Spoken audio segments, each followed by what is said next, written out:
We are at the end of our journey, so we're going to look at ends. And ends are really interesting. There's two things I like in life. I like beginnings and I like ends. It's always interesting. Everything in between is sort of getting there. But in order for me to do that, I need to take you through a kind of, I used to call it gray, kind of mystical understanding of the way in which the crystals of consciousness operate. And without understanding that, it's very difficult to understand what is correct in dying and what is correct in death. Human beings, unfortunately, over the last 7,000 or 8,000 years, have developed traditions rooted in death that add to the chaos of the planet. And one of the most fascinating pieces of information that I was given in my process was understanding not simply how life begins and all the various attributes of the way in which the life process works, what we've looked at during this week, but also that there is a correct way, not simply to live, but there is a correct way to leave this plane. It's not something that everybody likes to think about or talk about. Death is one of those things that is uncomfortable to those who are alive. And yet at the same time, all of us, as we go through our process, are going to have to deal with those people in our lives that we are connected to, particularly parents, that ultimately you get to a point where they're going to leave this plane. We all have to deal with death in one way or another. And many of us are given responsibilities in that sense about the arrangements that are made for those that die. So much of the traditions that we have are rooted in the fact that the major religions of the West have been rooted in basically desert cultures. Judaism, Christianity, Islam all came out of very hot places. Buddhism, Hinduism came out of very hot places. And it's something to understand about primitiveness. If you've got a dead body and you leave it outside in the heat, you've got a problem. You have a serious problem. That is, the more crowded the environment, the more dangerous it is. The breaking down of the body leads to the potential of all kinds of disease. It's also rather unpleasant to see Uncle Louie turn into a sort of lump of crawling maggots and larvae. So, you know, the idea was that it's a very bad smell. Let's get rid of it right away. Right away. And so when you look at the traditions, the burial traditions that have arisen out of these societies, that so much of the concern is about the immediateness of burial. It's one of those things that is so bizarre to watch, for me anyway, in watching the news, and you see that, 400 people get blown up in a marketplace in Iraq. And what you don't get to see is that within 24 hours, every single one of them has a funeral. I mean, within 24 hours, every single one of them has a funeral.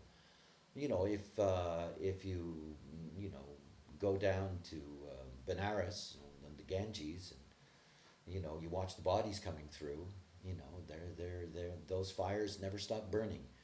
The moment you go is the moment that you're dragged to the flames.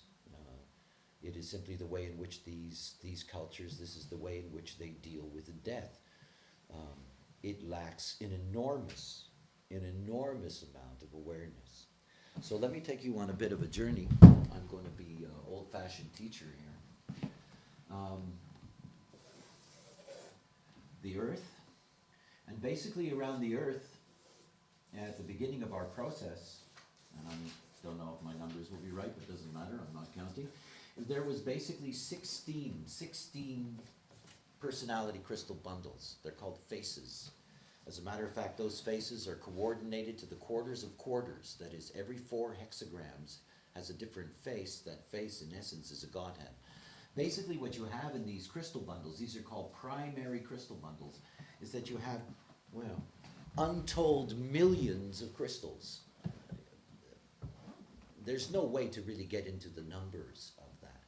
One of the most interesting things to understand about yourself, I mean, after all, every human being is endowed with two crystals of consciousness. Not every personality crystal gets a chance to be in the incarnative process. I mean, the vast majority of personality crystals never, ever, ever incarnate, ever. And each and every one of you originated in one of these 16 bundles. I mean, the crystals of consciousness that are in you, though that personality crystal, they originated in one of those 16 bundles. But whether you go back to one of those 16 bundles is another story, because you can only go back in a certain way. So it's a very interesting thing to begin with, to understand that we have this shroud, literally, this shroud that is around us. It is a crystal filtering shroud, and it carries with it these trillions and trillions and trillions and trillions of personality crystals clumped together literally in these different bundles. And understand that we live in a neutrino ocean. We live in an ocean of information. And that ocean of information, to get to us, has to go through that shroud. It's why we are so deeply influenced right down to the genetic level with all of the themes that are inherent in these. And I'm not going to teach you that. By the way, any of you that are really interested, I've been teaching a program called Grave Cosmology for a number of years, and in the Jam player, the Jovian Archive Media player, there is a home study section, and in that section is the various rave cosmology courses that I've given. They're 11-week courses. The first one is called the Band 2, and this is about the basic cosmology of human design. So if you're interested in finding out real detail about this, because again, I'm just giving you an overview, that place where you can find it. So in looking at this, the first construct is to understand that all of this on the outside, this is all personality crystal influence. And that most of the population of these bundles never gets to incarnate. So we actually have a rather unique role. That is, we are aspects of these bundles that actually get to incarnate. Now in the center of the earth, there is one bundle. And that's the design. This is the design crystal bundle. When I say the center, I don't really mean the center. That is, it is within the mantle, and it moves, but there's only one. Now think about that, and think about the numbers. If you look out behind you in that field, every single one of those plants is endowed, as an example, with a design crystal. I mean, every single one of them. They have personality crystals as well, but they're all endowed with a design crystal. The fact is that every single cell in your body, every single cell in your body has a design crystal. If you could actually see, it would be wonderful to illustrate that one day. If you could actually see I go like this, and I kill a lot of cells. I mean, you just do. They're all surface cells, epidermis cells, and I'm destroying them in the moment that I'm doing this. And in the moment that I'm destroying these cells, what you could actually see is that every single one of these cells leaves the body. They're crystals. And the design crystal leaves this and goes down literally into that bundle. And at the same time, there's another one coming up to replace it in exactly the right place, to do exactly the right job as a cell. So we have this enormous amount of movement. That is, there is a prana to the life process. All the living things on the planet, all those things that live a millisecond, 10 seconds, whatever the case may be. We have this prana of crystals moving in and out. It is amazing what you do not see. I mean, when I say that, it is amazing how we are limited in what we see. I mean, think about neutrinos. 3 trillion neutrinos a second go through this space. We can't even think about the numbers. I mean, you wouldn't want to count that, you know. 3 trillion of them in that space. So think about what it would be like, because they're mass. Think about what it would be like if we could see it. We'd see absolutely nothing. I mean, I call it an ocean because it's an ocean. It is an ocean. We are actually, in the most perverse sense, like fish in that sense. We're moving through this incredibly dense ocean. We don't get to see it. We don't get to see the prana of the incarnative process, the reincarnative process. We don't see any of that. We don't. But this is the mechanism, the prana of the way things work. And so each and every one of us, we get a design crystal from the bundle. That gives us our form model. And then once the form is established, remember that when everything begins as a life, what you have is that you have the design crystal from the core, its monopole, and this is what builds the life. It's only at a certain point that the monopole of the fetus, 88 degrees of the sun before birth, that the monopole of the fetus is going to call in a personality crystal, literally call it in. I mean, I like to think of it as a song, you know. It's probably closer to, you know, one of these telephone ringtones, you know. But there's a different ringtone for different personalities. We don't want to get them confused. Anyway, the monopole normally does a good job. It calls the personality crystal into the vehicle. Now, right away, we have a dilemma.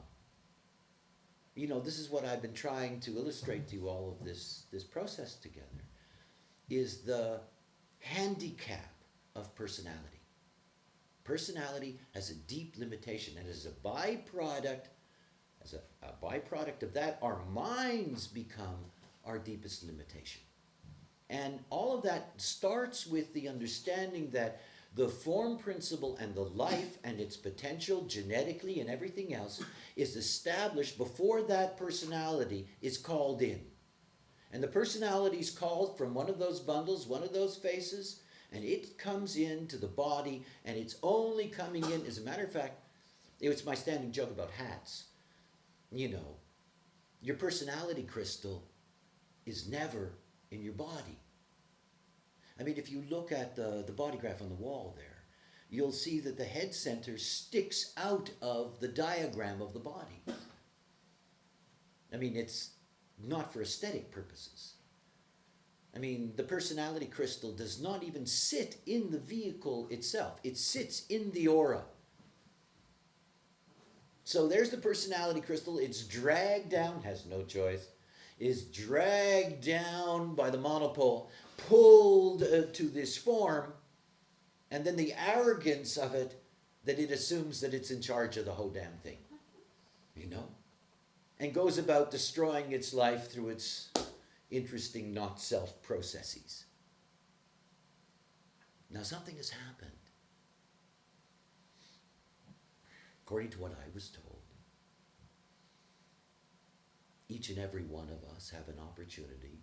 We are designed to have the potential of being able to return to source. That is, going back to where you came from. Yet the fact of the matter is that other than serendipity and the few people that have been educated by me and who have had an impact on the way in which the death of their parents is dealt with and so forth and so on, is that in order for us to be able to return, there's certain things that we have to do. And one is that the body is something that cannot be touched after death. That is, no autopsies and none of these intrusive, invasive things into the body. The other thing is that nothing is to be done to the body for 2 hours. Nothing. I mean, nothing. That is, we have the possibility in this day and age. There is morgues, there are ways to preserve a body, so it is not a problem.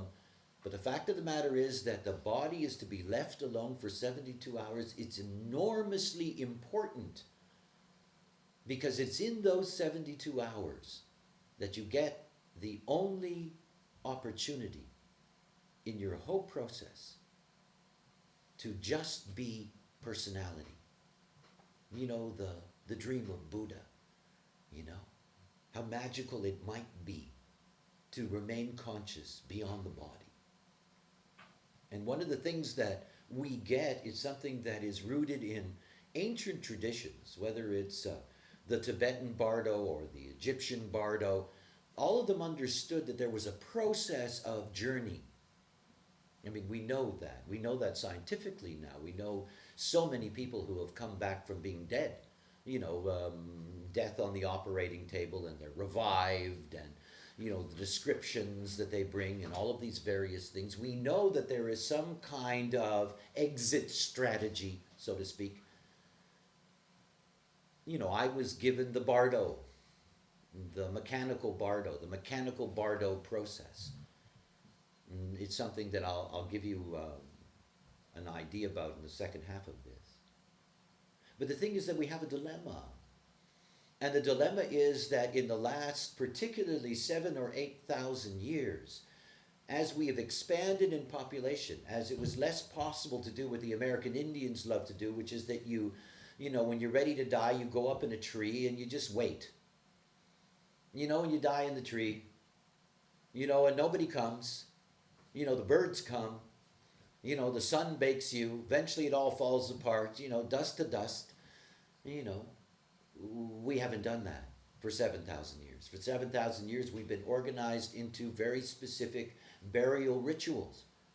And nobody, that is generally speaking, nobody other than the exceptions that come with certain situations, is that the vast majority of humanity get buried before or cremated before those 72 hours.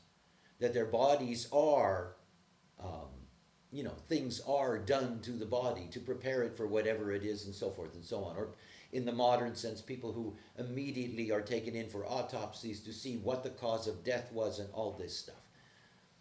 And so what we end up is a very peculiar thing. That is, for 7,000 years, these bundles, rather than those crystals that are incarnating, going back to source, they don't. They don't go back to source. It's like I remember you were there, I think, at the original Death Course. And I did George Harrison, because he had just died. And it was at the end of the course, so I was giving a concrete example. And here was this guy who was very spiritual. I mean, really was, very spiritual. And they cremated him within an hour of his death. And so instead of him going back to source, which within the context of the evolution of consciousness would be useful for the bundles and the way in which they continue to program us, rather than going back into source, their personality crystals are simply left and abandoned. And rather than being picked up and returned to their original bundles, they form new ones. They're called rogues. They're called rogue bundles. And we have many names for these rogue bundles. We call them ghosts. We call them demons. We call them angels. We call them aliens. We call them entities. We call them gods. This is what these bundles become. And we now have, if you go to a really good psychic, somebody who really has a reputation of really being a good psychic, and you want to find out if that's really bullshit or not, all you have to do is ask them, is it crowded or not? Simple question. Don't explain what you mean by that. Just say, is it crowded or not? And if they don't say it's so crowded it's unbelievable, they don't know what the hell they're talking about. See, we have an environment that is filled with these things. I was talking to Issa about that the other day. I always notice them in the pension where I'm staying. This is Bernie. There's one of these things that's at the bottom of the stairs.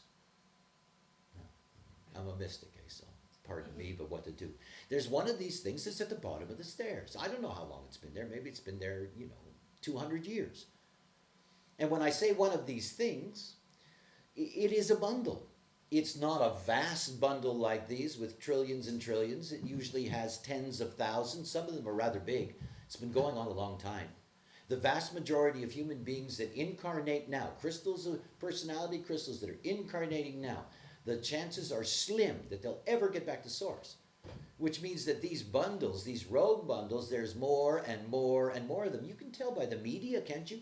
You can tell by the way in which we are constantly being bombarded with, you know, ghost stories and alien stories and this and that and the other thing, and how many people experience all kinds of encounters. You know, the encounter with the angel, and this. I teach courses on how that actually works mechanically for you based on your design, what you're actually, in that sense, connected to. Because in fact, all of these things are the same.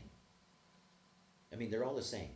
And the way they connect to you is through your motivation, that is, through your color. So they will adapt to whatever your color is.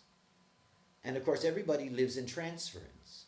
So you get exactly the wrong force quality. You know, the people who are meeting angels shouldn't be meeting angels at all. But that's another story. I won't get into all of that. But anyway, this is a very crowded domain. And these things are not like the personality crystals, because the large bundles themselves, because the large bundles simply filter generally the neutrino ocean. Nothing more, nothing less. And in that sense become imprinted into us in terms of the activations that we have. But these rogue bundles attach themselves.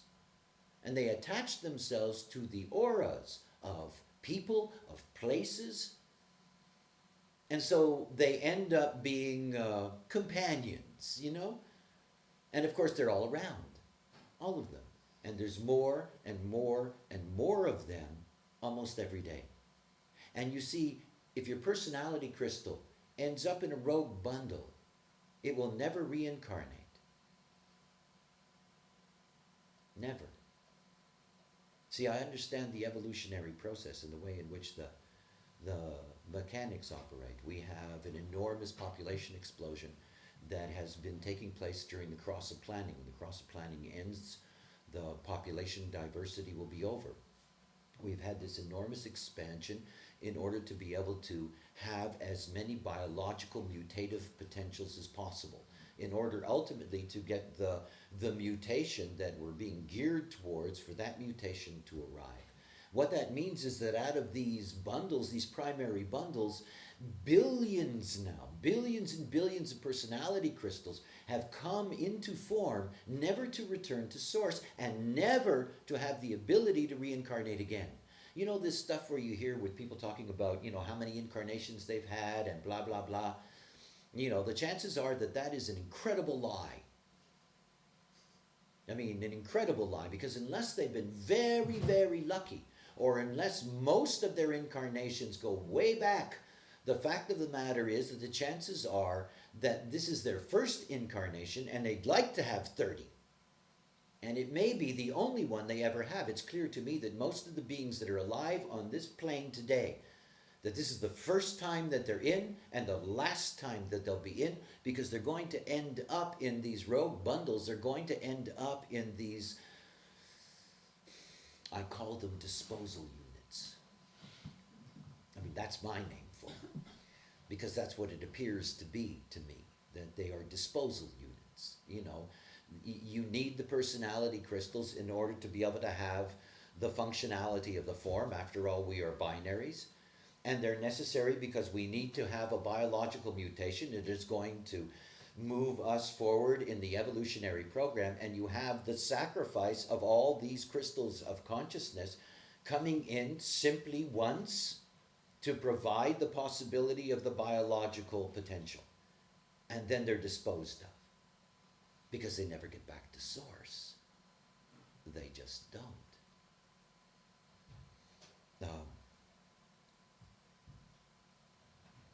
You see, if you don't go through the mechanical steps of leaving the body, you never get your Bardo. You never get the journey. You never get the great reward.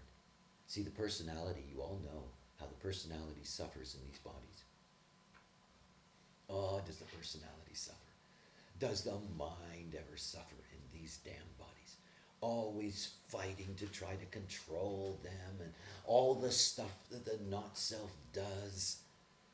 And that the personality is always deeply, deeply, deeply limited by the constraint of the form.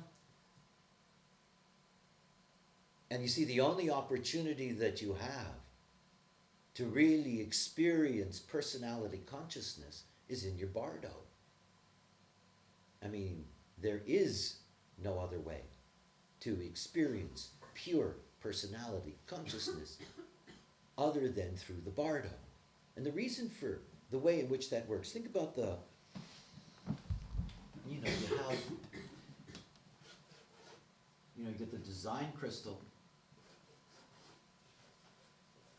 and then you have the monopole, and at the moment of biological death, the design crystal comes down into the G center, and in the moment that it comes down into the G center, it bonds with the magnetic monopole. They actually turn around, there's a movement, and then they go this way, and they go out. That's death. That's biological death. Biological death is the moment that the design crystal and the magnetic monopole come together.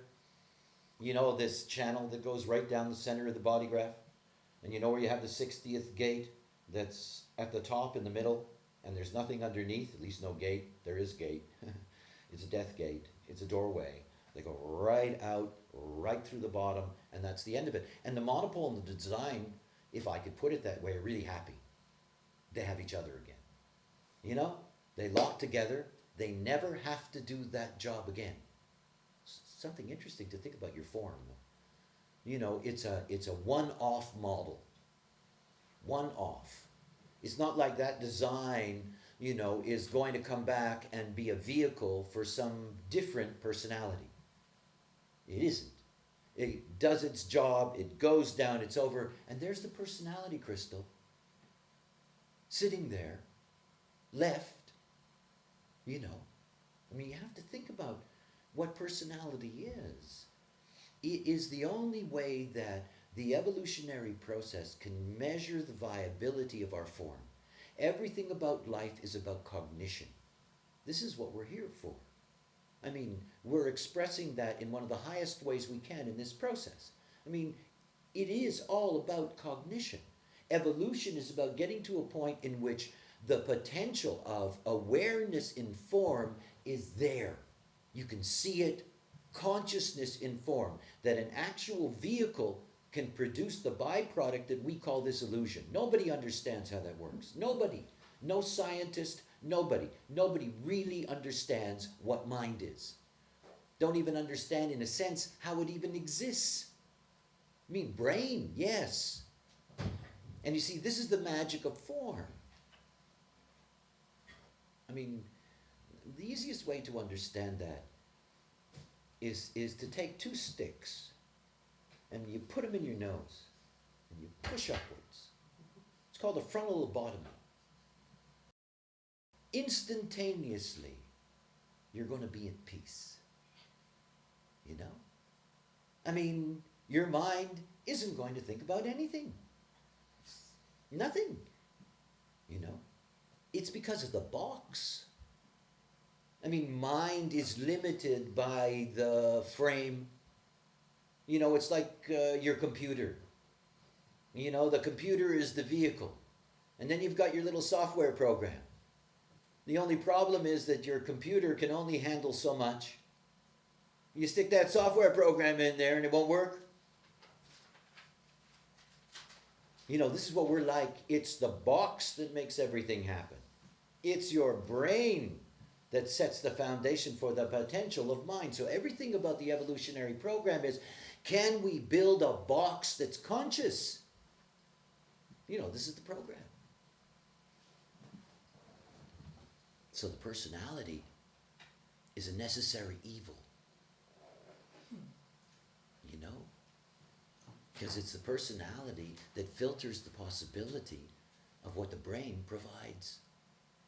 And out of that, the personality gives us this, our Maya. But in fact, when it comes to the life process, the personality means nothing. And you see that in death. The design and the monopole go, see ya, you know? We're leaving now, bye-bye, you know, fuck you. You know, we don't have to be bothered with you anymore. You only got in the way anyway. You were really annoying. You were always trying to drive, you know. And now you're on your own, baby. It's an amazing thing. You see, the brain is quite something. There is electrical activity in the brain up to 7 days after death. I mean, it's quite something to think about. And you see, Bardo is the advantage that the personality crystal can take of what's left of the brain energy. It's very limited. It's very limited. But again, you have to understand something about the nature of death. We have a lot of myths. We have myths about heaven. We have myths that there is an afterlife, that when you leave this body that, you know, you're still conscious and, you know, can watch the world go by, and you can die and go meet Aunt Louise and everything is really nice and she's been waiting for, you know, 60 years for you, blah, blah, blah. There's all this stuff. You hold a piece of software in your hand. It's your personality crystal, you know? And it's out of the box. It's nothing. I mean, it's nothing. I mean, a personality crystal is software in that sense. If it doesn't have the box, there is nothing. When your personality crystal gets beyond its Bardo and the Bardo ends, there's nothing. I mean, nothing. See, this is something that is hard for human beings to accept. The after-death experience, which is Bardo, has been interpreted over many, many millennia as something else, something permanent. You know, the paradise, the blah, blah, blah, the way in which you're finally free of the torments of life, rewarded or punished at the other end. See, one of the things that I have never really understood is that it is very difficult for the not-self to accept that the only thing that matters is what we live as we live it. You know, it's not about that thing that supposedly is beyond, because it's not there. It doesn't mean, by the way, that you can sit in a seance, and it doesn't mean that that necessarily is a lie.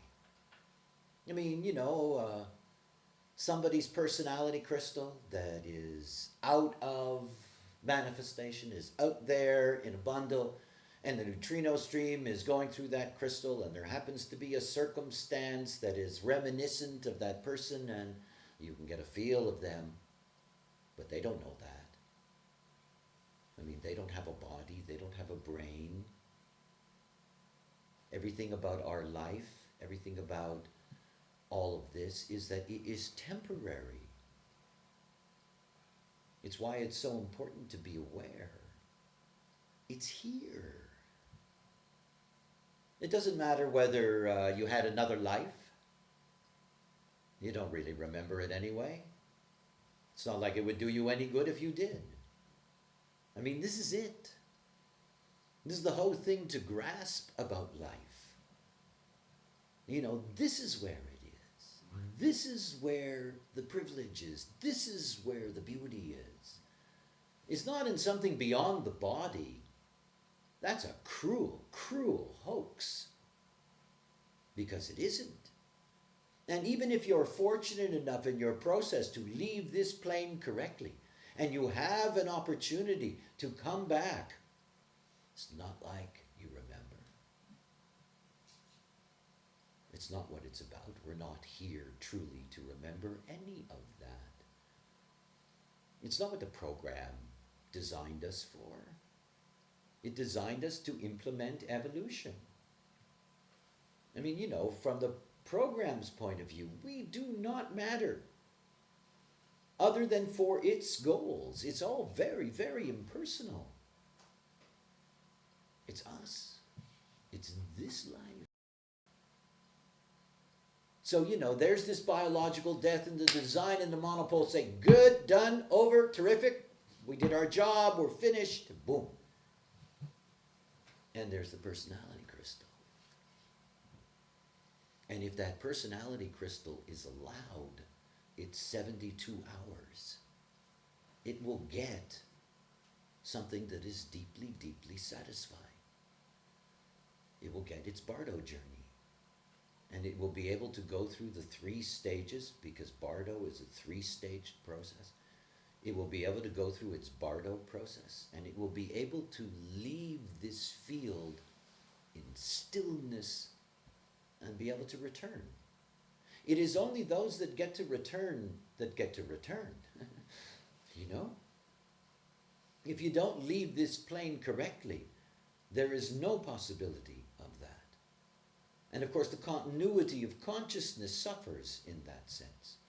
I mean, it seems clear to me. I was given a lot of knowledge, and some of it I wondered why, in the sense that, you know, I was given a lot of things that seemed impractical, in the sense that, why do I need to know that? You know, I know a lot of stuff. But it's clear that the understanding of death and Bardo is an essential ingredient now.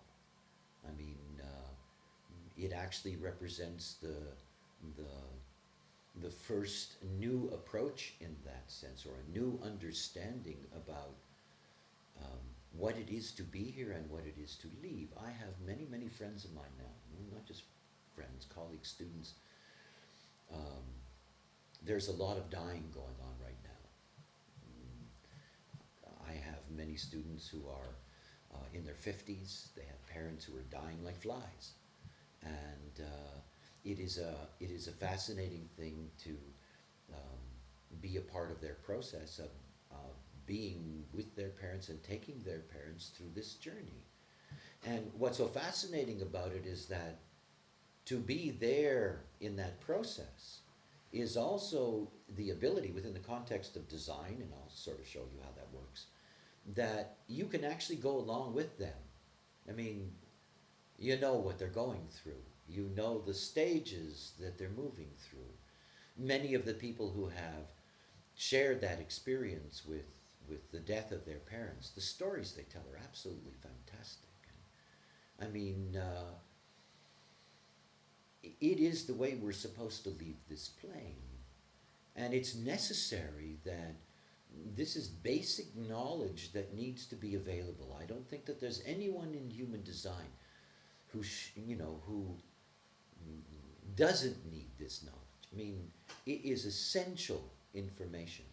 It is as important to know how to die as it is to know how to live. As a matter of fact, in the cosmic sense of that, you know, leaving this plane correctly is enormously important to the way in which the whole process works. Otherwise, that knowledge would not be there. I mean, when I look at it, it's clear to me that it is a very, very important ingredient. I mean, I trained a whole group of people in this in detail. Again, that's something that's available as a course online. And I think it's one of the most important jobs that anybody can do who knows human design.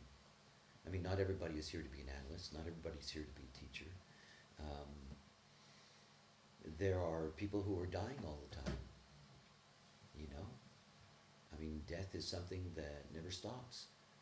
And there's so much that can be done to make a difference. What's interesting about that is that in many discussions with these people and talking to them about the processes, one would think that there would be resistance official resistance, the doctors, the police, the hospitals, the blah, blah. There isn't. It's a very interesting thing. There really isn't.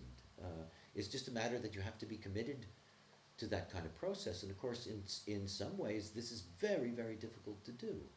I mean, if you're a Muslim, and Islam is the most fervent religion in the world right now, the idea that you're not buried right away means that you're going to hell. I mean, it means that you're going to be eternally punished. It's odd, isn't it? I mean, it's quite a thing to imagine. It's not an easy thing to say to these beings, look, excuse me, but, this is not the way to leave this plane. I mean, there are a great deal of social dilemmas and all kinds of conventions that one has to deal with in design. I think it's one of the things you get to see. It's like, sleeping in your own room and eating according to your own PHS and dying the way in which it's correct. They all fit together. It's all about a process of perfecting the life process. I mean, see, uniqueness for me is the same thing as perfection. I can't see any difference because, of course, if you're unique, there's nothing to measure. And if there's nothing to measure, then you're a perfect example of whatever it is you are. This is what we're here for. The expression of our uniqueness, and the expression of our uniqueness is about the way in which we come into the world as much as it is about the way in which we go out the world or the way in which we live our lives. It's all the same thing. And the fact of the matter is that if you are correct in the way in which you live this life, you're of value out of form. I mean, when you go back to source, you become part of the generalized imprinting program. Think about that. I mean, think about the wheel. Divide the wheel up into 16 parts. That is, it's 64 hexagrams, so every 4 hexagrams, and there's an actual order. And what you get to see is that these personality bundles, that the neutrino ocean going through them influences any imprinting in that zone. We all carry personality crystal bundle influence in our cells. It's programmed into us. You go back to the bundle, you're part of the programming. You don't go back to the bundle, you're just locked into the endless torment. This nowhere that leads nowhere. I mean, it's not like those bundles, the rogue bundles. I love this. I have this all the time in Ibiza. It's very funny. They're not particularly interested in me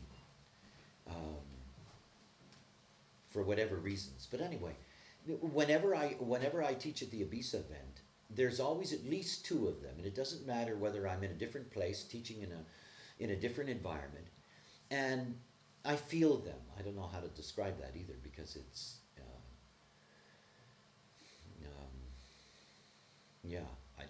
I don't have language to describe those kind of things.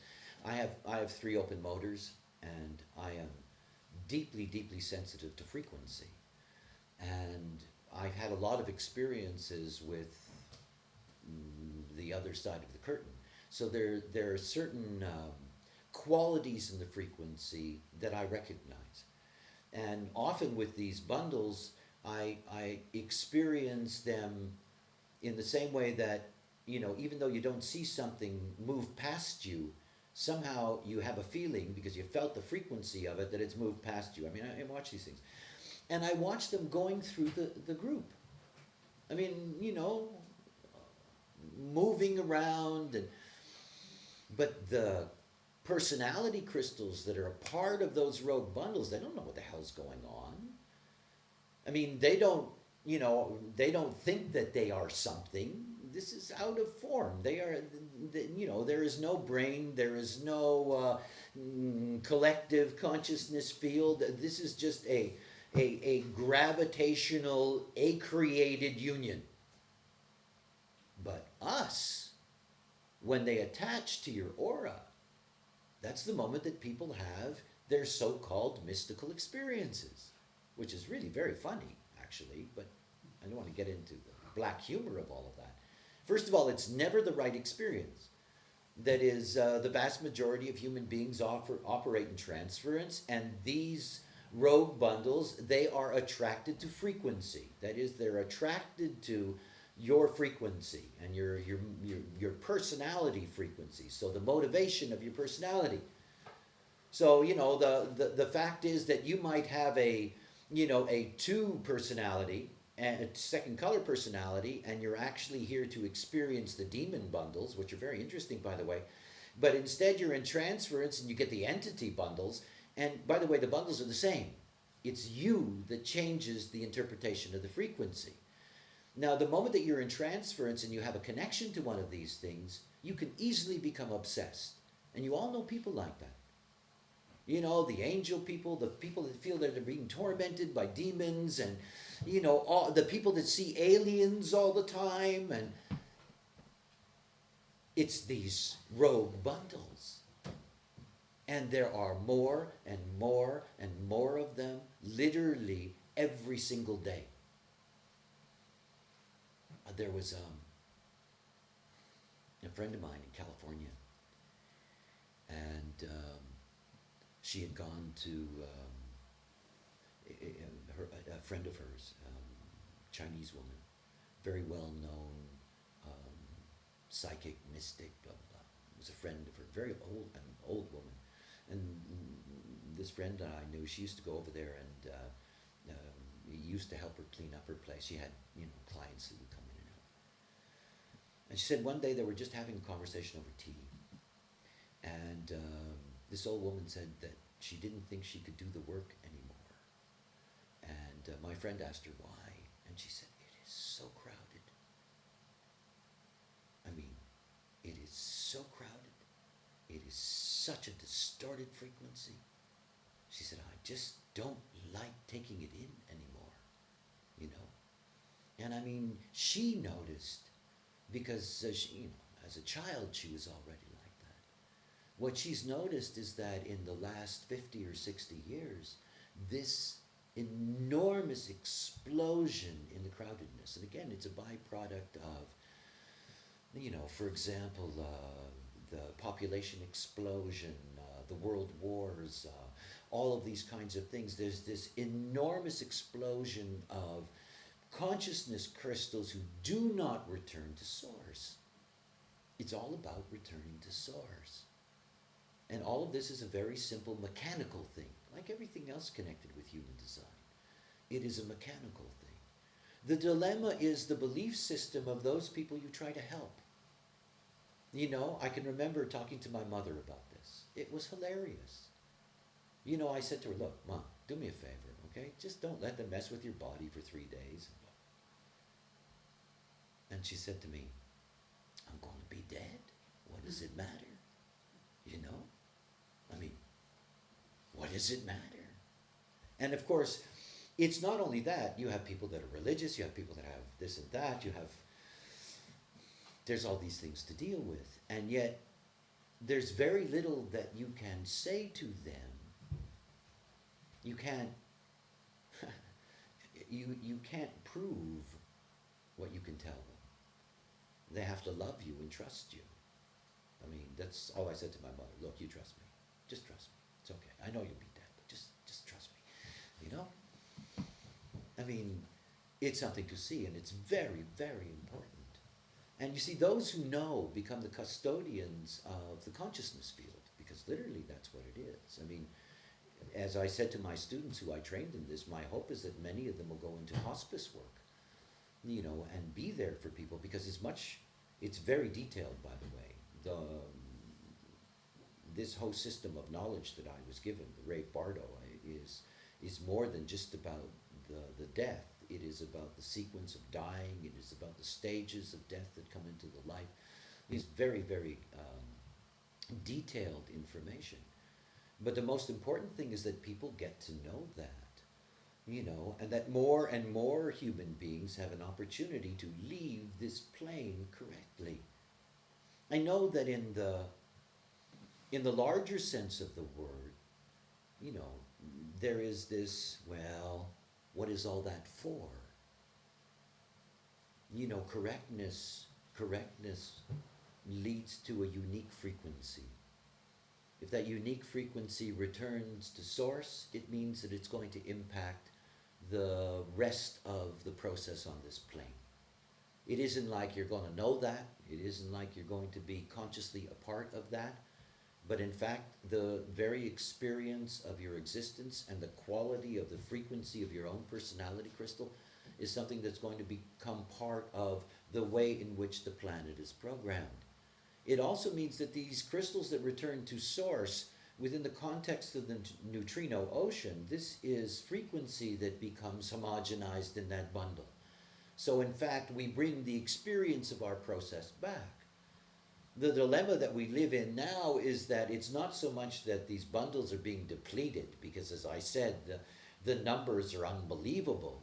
It's just that the level of the imprint isn't changing.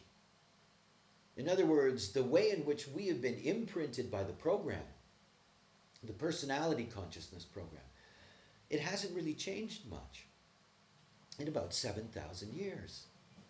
I mean, it just hasn't changed much.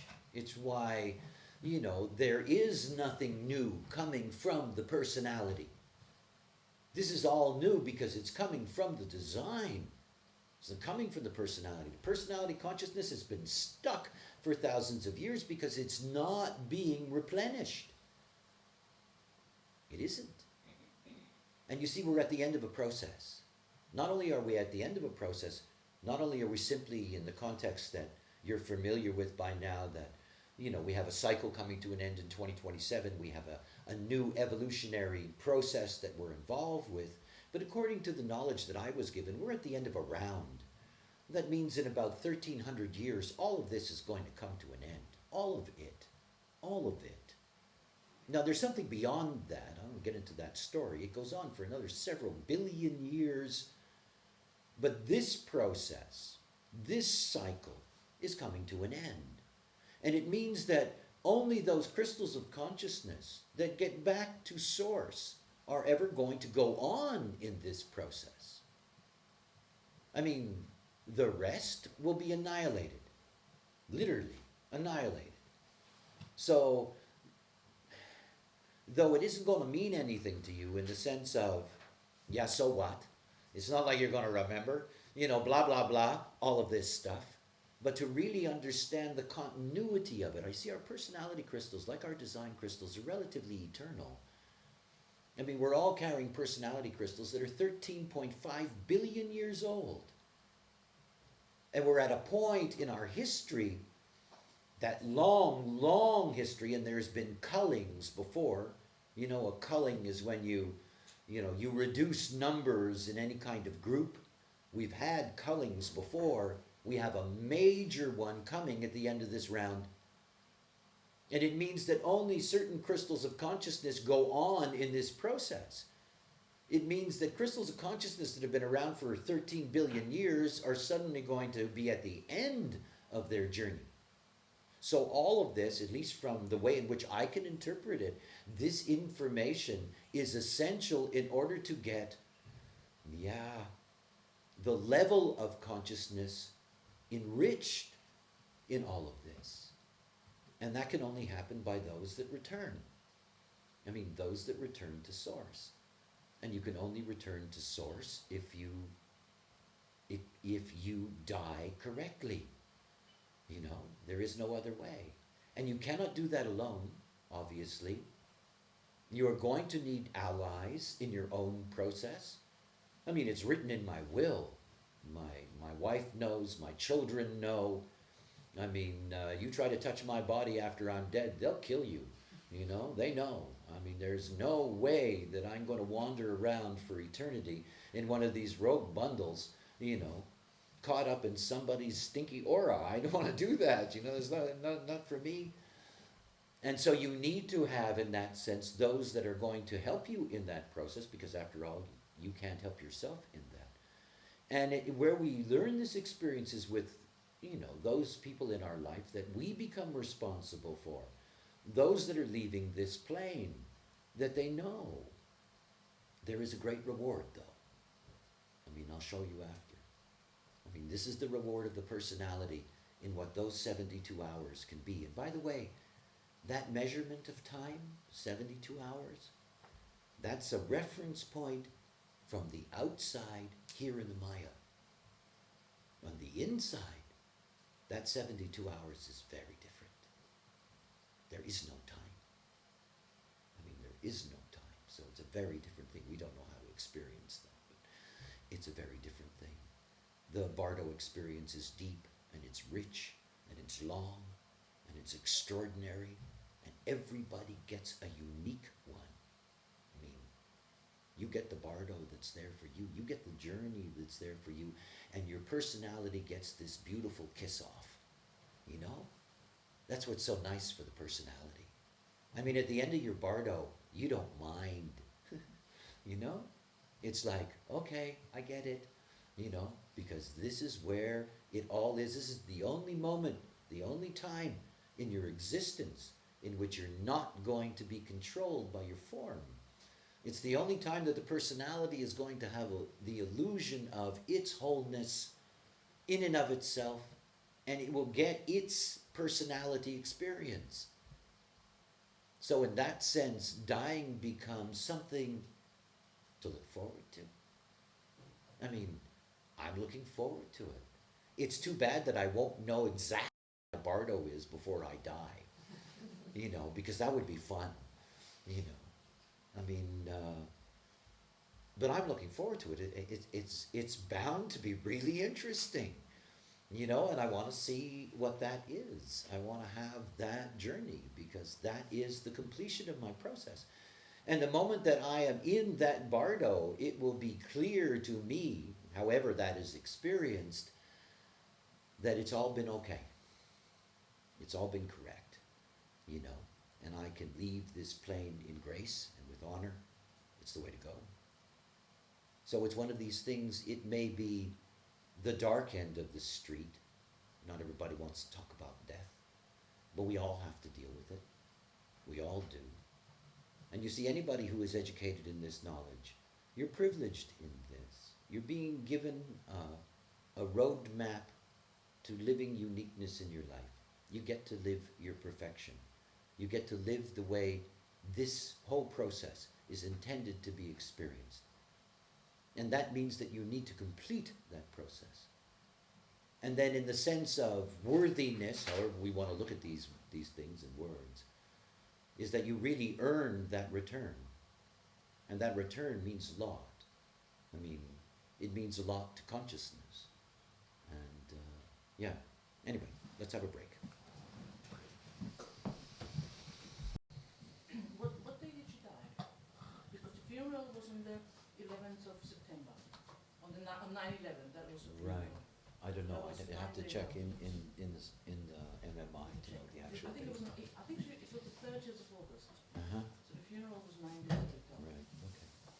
It's actually when the autopsy was, more than anything else. Definitely not straight away. It was, well, she had a little bit of time. Okay. Yeah. All of this time that we've been together, and by the way, I've enjoyed it. It's been very pleasant. Basically, what I've been trying to get across to you is everything about life is that it's out of our control. There's a vast program at work. We are all so deeply susceptible to conditioning. It's so easy for human beings to be lost.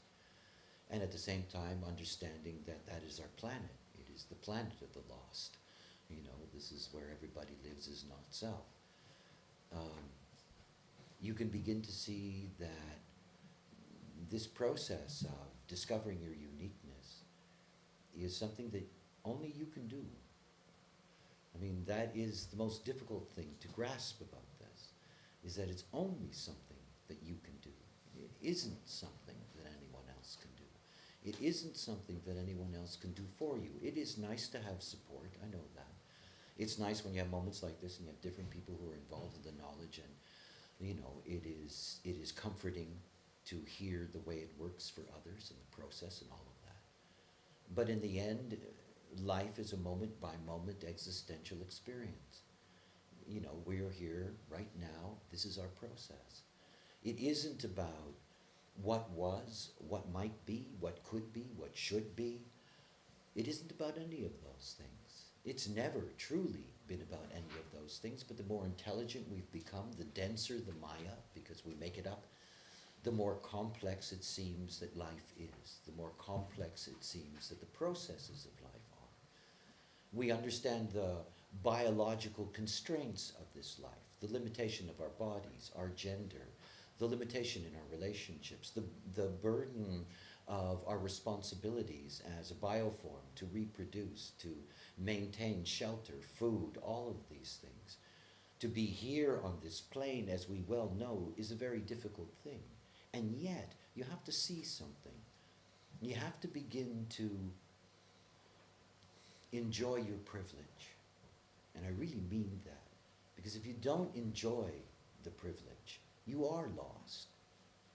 So you have a very, very unique and special trajectory in this life. Otherwise, you wouldn't have anything to do whatsoever with this knowledge.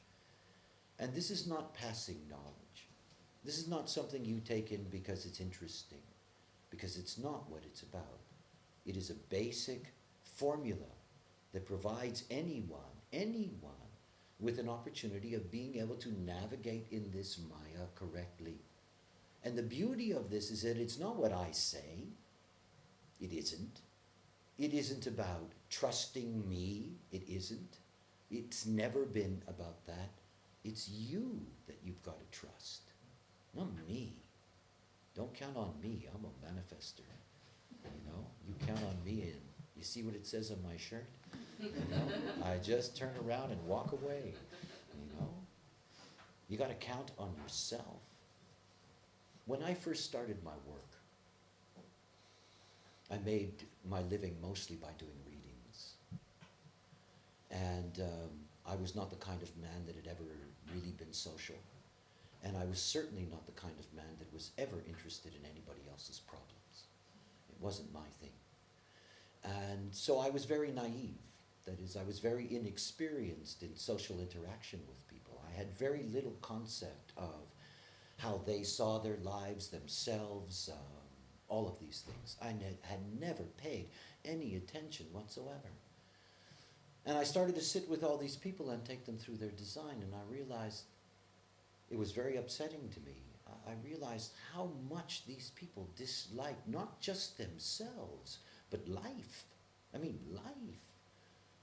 And it was a shock to me. I mean, it was just a shock. All I met was this self-distrust, this self-hatred, this disappointment, the bitterness, the frustration, the anger, that you have to have, a life that's this or that. It was amazing to me. It was so hard on my spirit. I thought, my God, what's the point of trying to help these people? I mean, they don't even see that just being here is such an incredible thing. I mean, just being here. It's like watching a birth, Unbelievable. I mean, it's unbelievable. There is this incredible thing. This force, this intelligence, this power, all of this, there it is. It's an incredible thing to be here. To hear the sound of the first breath. To be here is the movie. To be here in you. Not somebody else. Not some fantasy, not some delusion. It's about seeing that every single aspect of your design is perfect. The people who say, oh, I've got so many detriments. Oh, you idiot. They're beautiful. I love my detriments. They're a part of what I am. It's not like they're a bad thing or a good thing or a this thing or a that thing, because in me, they're just a thing. This side of the stick rather than that side of the stick. And all of it together makes me what I am. I can't deconstruct any of it. I can't. You have people who look at their design and see things they don't like. That's insanity. You know? It's not like you're going to be able to change it or do anything about that. See, we are what we are. I mean, I don't care if I'm liked or not, appreciated or not. It doesn't make any damn difference to me. And I don't care what anybody thinks or wants or expects of me. You know? It's just me here. Just me. And if I'm not correct, nothing is correct. And it isn't up to anybody else. See, I love this whole movie. I mean, I love it. I remember when I didn't. I remember what it was like not to want to be me.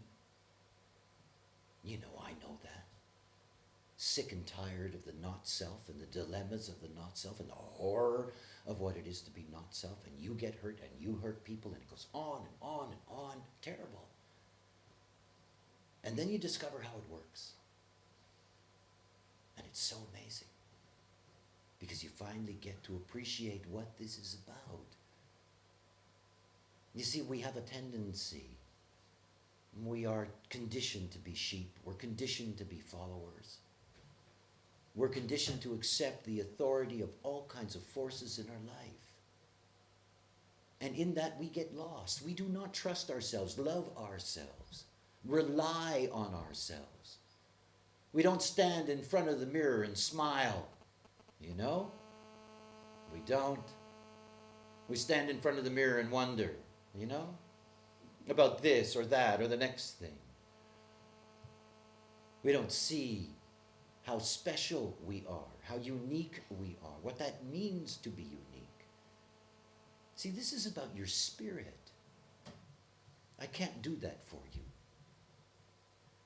I mean, that's what the experiment is about. The experiment gives you an opportunity to find your spirit. I've met so many holy people, you know, and their spirit doesn't exist.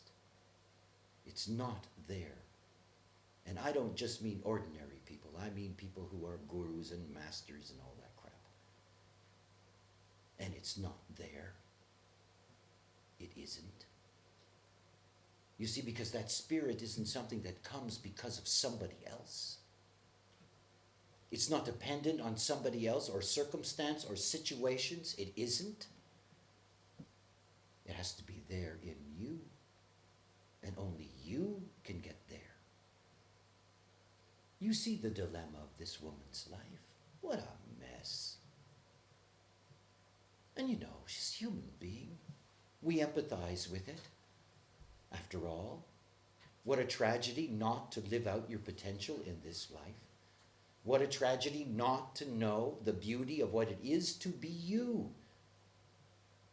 And you see, the thing that most human beings don't understand is that when you can be that for yourself, everything about your life changes. Everything. And it doesn't mean that the people change or the circumstances change. You change in relationship to all of that. Your perspective changes. It's because of your spirit.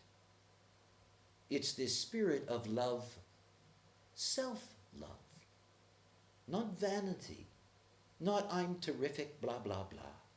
You know, it's not about that. It's about seeing that you're exactly what you're supposed to be and you live it. And you live it. And you're never there wanting to be this or that. Because you will never have it. And you will be punished every time you grasp in that way. Because you're denying the very magic that is yourself. You know, people like to think about magic. Magic is here for everyone. Truly here for everyone. You do not get to experience that when you're not self. You're dead inside when you're not self. You're zombies. It's what the world is filled with. Programmed zombies, puppets in the wave. All thinking the way in which their neighbors think. and lost in all of that, and in the tragedies that come into their life. And you can't change the world. You can't stand on a pulpit and tell them all, this is the way. Never meant to be. That's why you have to understand your privilege. And you see, once you understand that, you cannot afford to turn away from it. You can't.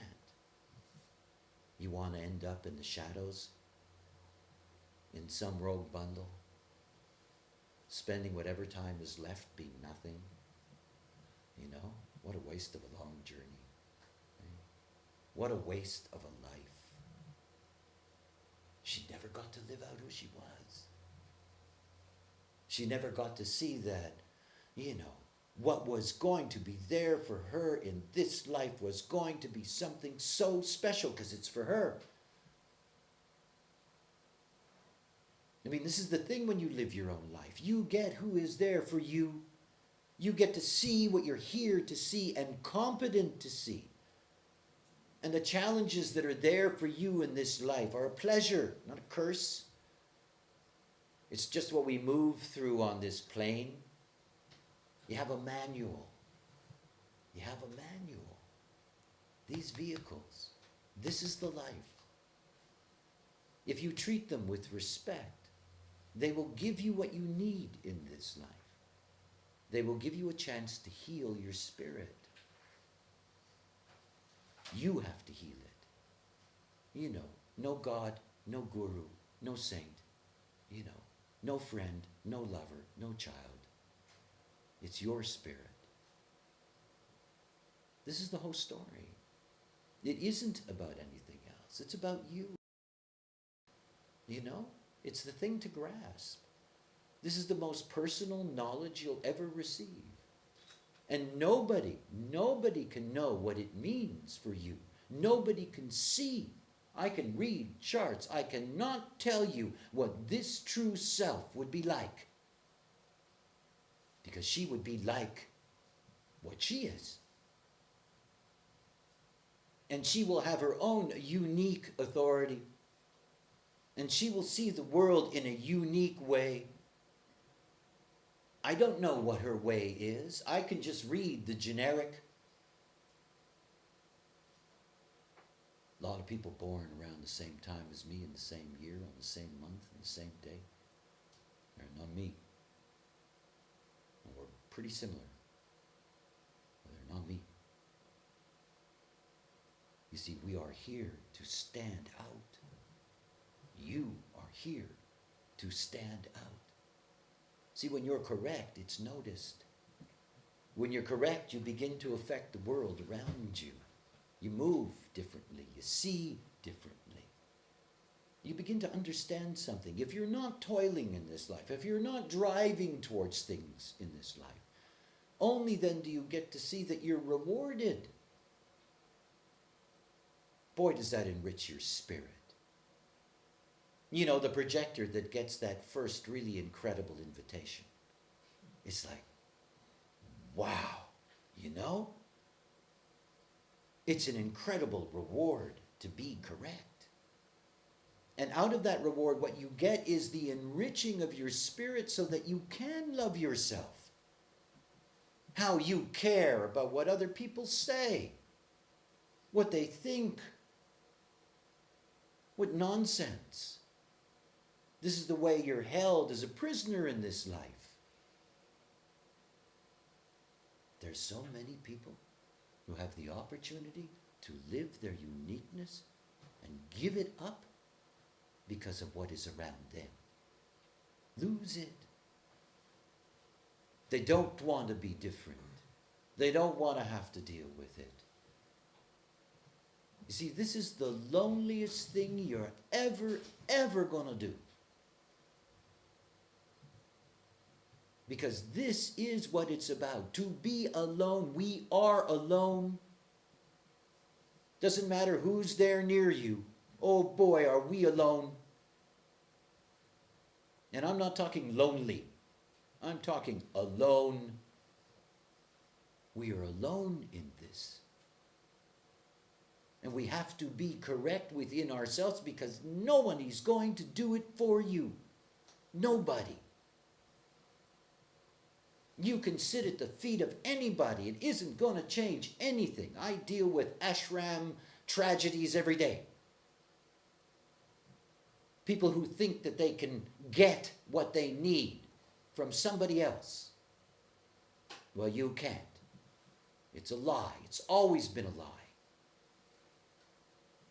All you get from me is a mechanic. It's all you get. And then it's up to you. Nobody else. And you have to see that you've got to find that strength within yourself. That's what the experiment's about.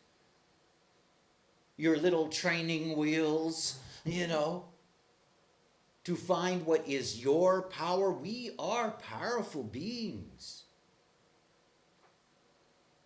We're here to receive precisely what is here for us and take enormous advantage of that.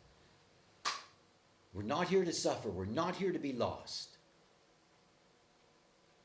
And you see, this is not the world. And you've got to go back in the world. You've got to leave this nice little bubble. Go back to your realities, quote, unquote. Your jobs, your husbands, your wives, your babies, your this, your that. You got to go back into that world and you are all alone. And don't you expect for one moment that any of them are going to help you in this. Because they can't. You can only do it for yourself. See, I'm here to teach spiritual selfishness. This is my job. Eh? This is how you make wolves. You teach them how to be spiritually selfish. This is not about loving. You don't get to love until you can really have the spirit within yourself.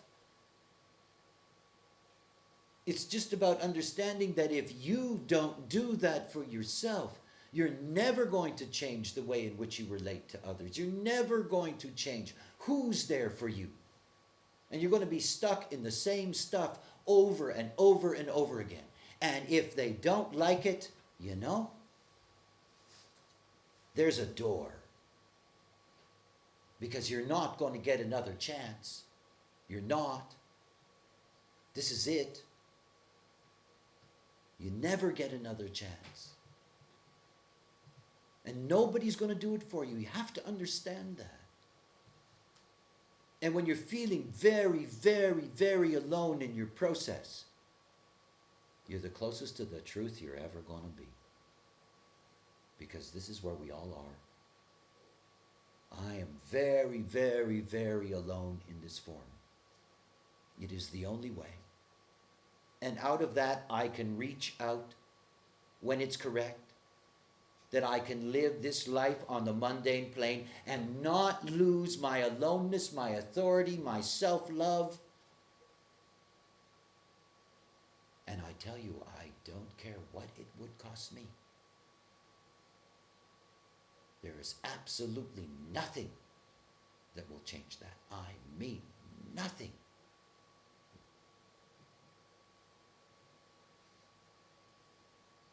The personality crystal field, the philosophies of the patriarchy. This is all about believing. The design is all about what is. It's not about believing. It's not about hoping. It is not about somehow, somewhere, some force is going to make it all possible for you. This is the task. See, I never thought I had to teach all of this. When I was given the knowledge in my own naivete, first of all, I thought it would be very easy for people to transform because they had the truth. It wasn't going to happen. I didn't realize how deep the malaise was in the consciousness, how sad human beings were. I had no idea. All I know is that if you cannot do it for yourself, it can never happen. And this is what it's all about. This is the journey. And it is the only opportunity. And you get the rewards in this life, but it's for children. I only have to teach this to adults because they're so conditioned and screwed up. This is why it's so important that whatever you do with this knowledge, give it to anyone who's young, anyone who has a child. Save those children from the grief that you know. Because you see, I have to teach you in a way that I would never have to teach children. Because if you're raised according to your nature, you will never suffer from lack of self-love. You won't.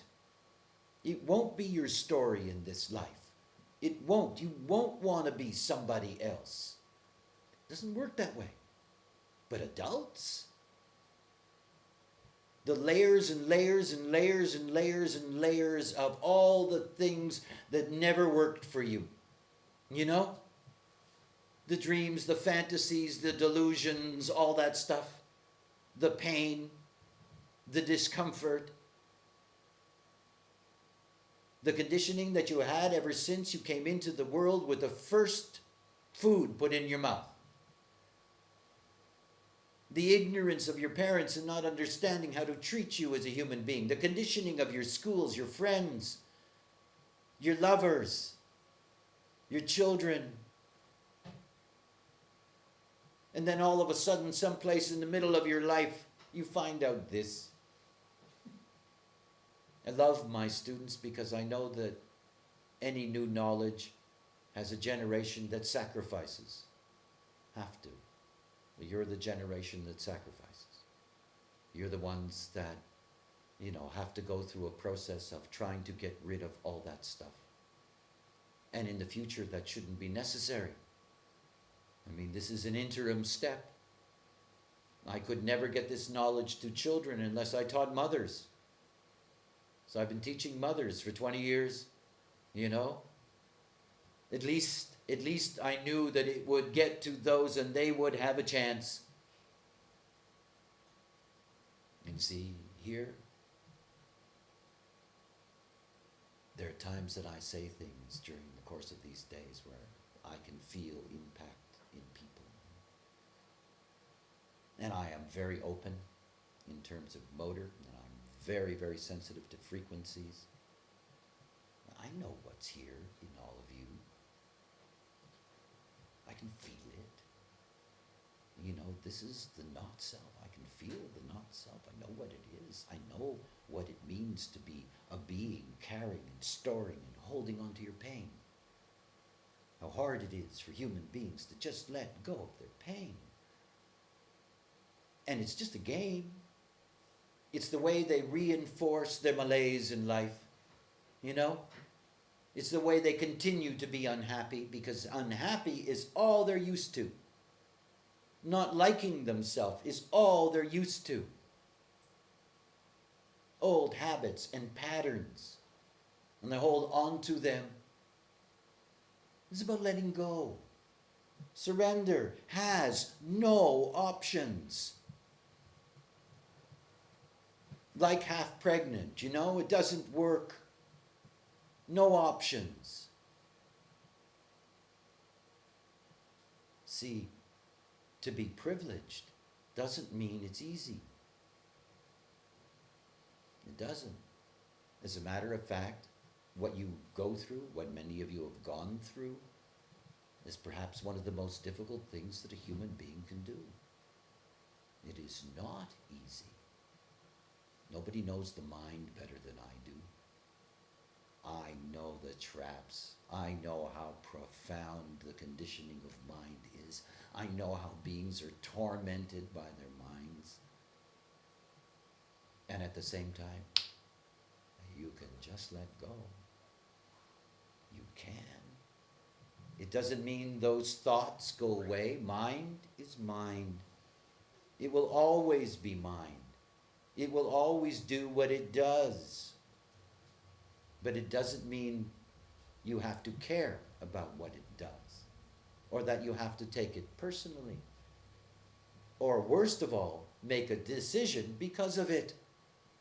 It's just mine. And it is the only thing that stands in the way of you and your spirit. When you enter into this experiment, your body begins to heal. It's instantaneous, that work, but it takes a long time to heal the mind. The deeper and deeper and deeper you go into surrendering to what is correct for you, the less and less power your mind has to disturb you. And it is your mind that keeps you away from your spirit. It's your mind that doesn't trust that everything is here for you. It doesn't trust that. It doesn't trust that if you'll wait, you'll get everything that's correct for you. It does not trust that. Because mind does not want to wait for the gods to deliver. Mind wants to control because it's afraid. Always afraid. Always afraid of the next breath, the next day, the next person, the next thing. The deep, deep, deep insecurity of being a follower who doesn't know the way, who has no power to live by their own truth. Not easy for adults, I know. But then again, this is your geometry. And so it is something for you to do. You're never going to do anything that's worthwhile. I can't convince you. I can't make it happen for you. I'd like to. I'd like to wave my hand.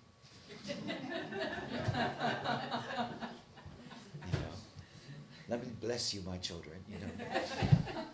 You're healed. It doesn't work that way. It's too bad, but it doesn't work that way. That's the old lie. This is what's real.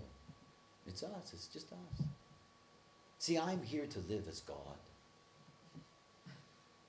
No. I mean, think about it. And I don't mean just me. I mean all of you. When you follow your own authority, you are God. If you know what I mean. I had a friend of mine in Ibiza. He was a lovely guy. Very strange man. And when I met him in 1983, it was my first night on the island. And I was brought to a house by a painter. And this guy was there at the house. And I went over to say hello. And he stood up, big guy, very huge character. And he looked at me and he said, "I'm God." And he put his hand out. So, nice to meet you, And I was intrigued. I mean, I do love freaks. And that was as freaky as anybody had ever been with me.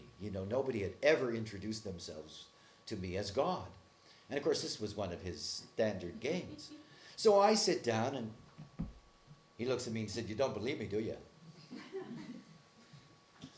And I said, "Well, everybody's entitled to their trip, man, And he said to me, "Look, let me explain." He said, "When I die, I'm going to take everything with me. I'm going to take the whole island with me. I'm going to take the whole history of the world with me. And I'm going to take you with me. I'm God. I make it up every day when I wake up. And I will take it all with me when I die." And I thought, now that's cool, because it's true. It's what we do. We make up the Maya every day. You wake up out of the darkness, and there you are remembering who you are, what you are, where you are, what's happening. You look around and you reconstruct the Maya. That's a wall, that's a door. We don't pay attention to it, but in fact, that's exactly what you're doing. Because if you didn't reconstruct the Maya when you woke up, you would really have a problem. Because you wouldn't know what the hell to do, We make it all up.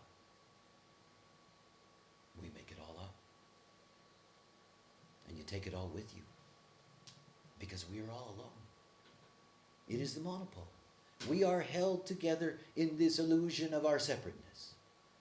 Well, it's an illusion because this isn't really solid, but nonetheless, it is an illusion of our separateness. We are separate. We're not raves. We're not something that'll come into the world to give up of its separateness. That's what's next in the evolutionary path. But it's not us. Our whole purpose is to realize ourself in separateness. It's only then that we can meet anything. Anything. And you see, we've had all these lessons. We've had all these people explaining to us from the moment we came into the world the way that we are supposed to be. And we have been punished all our lives for those things that we have done that didn't fit into what other people thought we were supposed to do, and on and on and on. We blame ourselves, fault ourselves, punish ourselves. What a sickness. I mean, what a sickness. It's just us, one by one, in your own process. And you see, the beauty of this knowledge is that the mechanic is truly simple. It is. The experiment is strategy and authority. That's all. It's not about this gate and that gate and this channel and that channel and this definition and that definition and blah, blah, blah. All that stuff. You want to be a professional? Good. That's terrific. You better learn the science. But to live this life correctly, it is just the deep determination to stay with your authority. And you have to have the courage to keep to that authority no matter what. Because you're not being incorrect. It doesn't matter what the other thinks. Because the moment that you fall into that trap, the moment that you put your strategy and authority aside for the moment, because, you know, I have this situation, you stop being you. And your mind is busily at work, controlling your life, telling you what to do. And you, like a fool, follow along, because you're a follower. I mean, this is the tragedy of what it is to be human and lost in not self. Everyone is a follower. You can see the way the program controls people. Remember her boyfriend? God, that's funny. The program lays it out. The program sets up all the stuff. There's nothing you can do.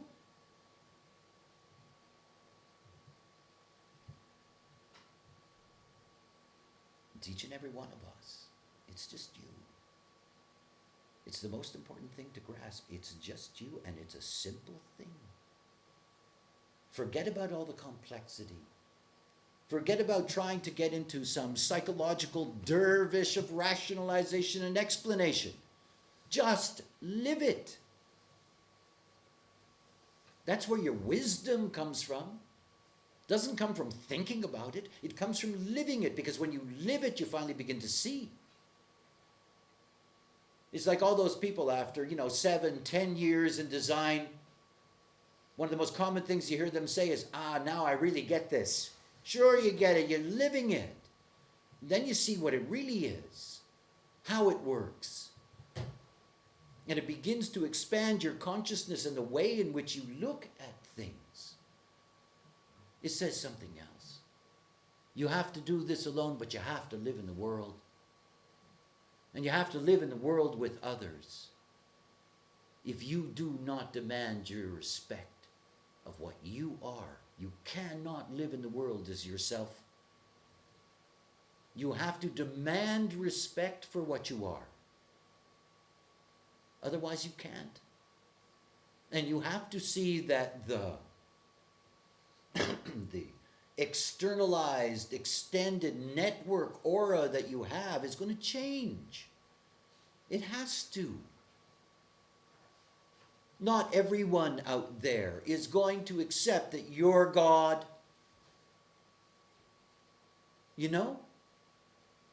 Some of them are going to be very upset. And if you have a big ego like me, they really think that, hey, what are you talking about? They don't want you to be God. They want you to be sheep.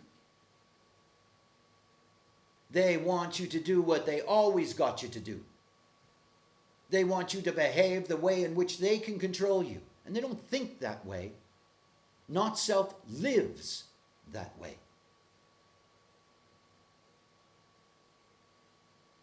See,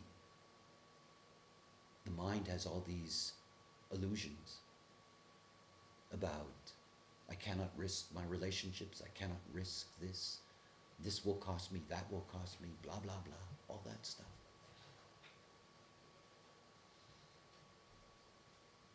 This life is just a movie. You either take your shot or you don't. You either star in the movie or your furniture, one or the other. I'm not going to let anybody take away my starring role in my movie. I'm God. I'm the authority. You don't like my authority? I don't care. So what? I don't need you to survive. I need me. This thing is a perfect survival machine. It will get through whatever it has to get through. And I don't have to worry about it and be concerned about it and think about it. Because I live by my own authority. I live by a spleen that I can't even understand. The hardest thing for a mind is to live with a spleen, The spleen goes, no. And the mind goes, why? And the spleen says nothing. Ever. And the mind goes, shit, let me make something up, I don't even know how this navigation takes place. I have no idea, and I don't care. I'm like a drunk in their car at night. As long as the car gets me there, everything's okay. I don't care how I got there. This vehicle has its way. It sets you free. Takes away all those burdens. Your mind stops having to be responsible. You don't have to blame yourself. That what goes on in your life is not about, what your mind has decided or not, and all the turmoil that comes when it doesn't work. And your mind gets to watch. We have good minds. This brain system is fantastic. The neocortex, the visual cortex, unbelievable mechanisms. What a privilege to be able to look out of these eyes without an agenda. The mind's always got an agenda in the not-self. It's always calculating. Always. Or trained to calculate. And then you're lost. And you lose your authority. See, we're not whole. We are a binary that's held together. We are not whole. Design and personality are not one. They are not. They are separate and different and held together in the illusion by the monopole. And it's something to see. If you do not trust this design form consciousness, you cannot have your life. That's all. Nothing else. So at the end of this process, when you go back into your realities, go back alone.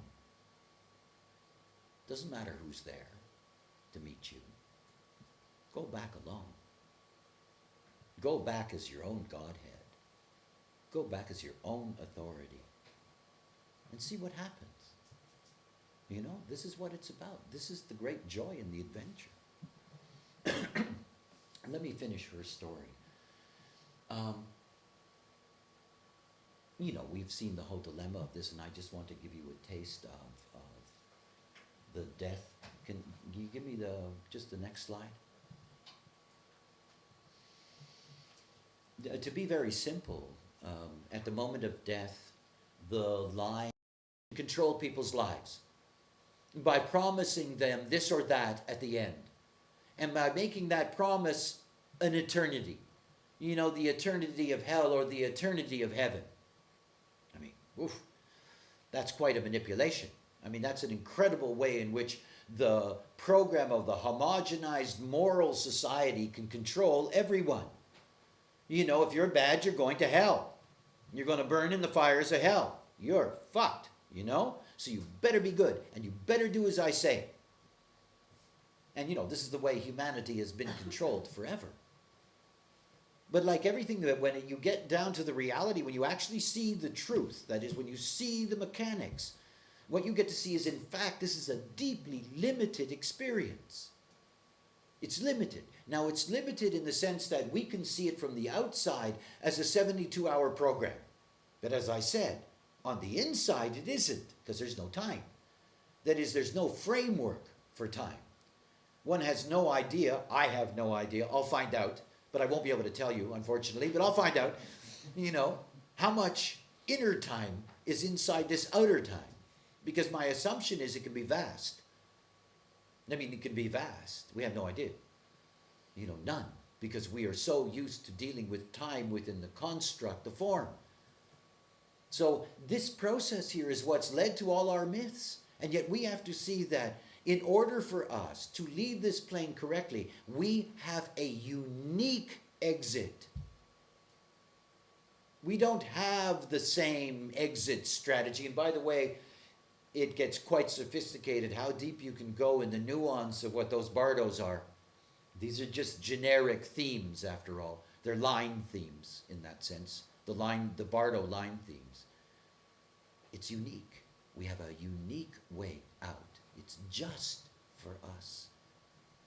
It is the perfect way for us to leave. And in that, we get the reward of that, whatever it is. You know, whatever it is. Whatever it is. You know, if she was lucky, and you never know. You know, Christianity today, it was different when it was only in the Middle East. By the time that it moved to Greece, because the Greeks were so much involved in early Christianity and changed it a great deal. They had a totally different relationship to the body. After all, they had brought a whole form of naturalism and love of the form. And so this rush to bury became quite different. And Christianity doesn't have as stringent, you know, in its dogmatic code anymore. I mean, it's quite possible. It's always interesting to me how, you know, politicians, royalty, whatever, you know, they're laying there in state somewhere. You know, the way they put these bodies on display somewhere and they just sort of lay there before they're formally buried, and it can take weeks, you know. They all get back. You know, it's the average citizen that's slammed through the death mechanism that doesn't. You know, I mean, this is the whole thing about being your own authority. It's about understanding that you get a unique life, you get a unique exit, and you get the continuum of your consciousness program. And ultimately, you get to serve the totality, which is a nice thing to think about in that sense. But all of this in the end, it's just you. And it's you one by one. You know, it's like human design analysts. In this day and age, they all get a wonderful training, but they're all going to be different. I mean, none of them are going to do readings the same way. None of them are going to communicate the same way. They're unique. We are unique. You know, we are here to live out our uniqueness. Don't ever trap yourself into thinking that you're a cross, a profile. These are generic terms. They're large, large terms. You're a deep nuance of that. And you're here to experience what it is to be that nuance. To live that uniqueness from the beginning to the end. And you know, as you do that, more and more is a possibility that there are others that can find out. It's something to understand about your correctness. Your correctness opens up a fractal line for you. There's all kinds of people that have been waiting for you to know something. I mean, often it's hard to understand that, but it's very true. There's all kinds of people waiting for you to know something. And when you know it, and when you're living it, they'll show up. And those are the ones that you can help by doing precisely what I do for you. You give them the basic mechanics. And you say, here, experiment with this. Because that's what it is. Some of them will, some of them won't. You know, this is not for everyone. You know, it's not meant to be. So take to heart that privilege. You know, it's your privilege. It's your great good fortune. And no matter what you've ever thought about yourself, think about it in this context of billions of people on this planet who live in deep, deep ignorance. You do not have to. That's something that's very, very special. Okay.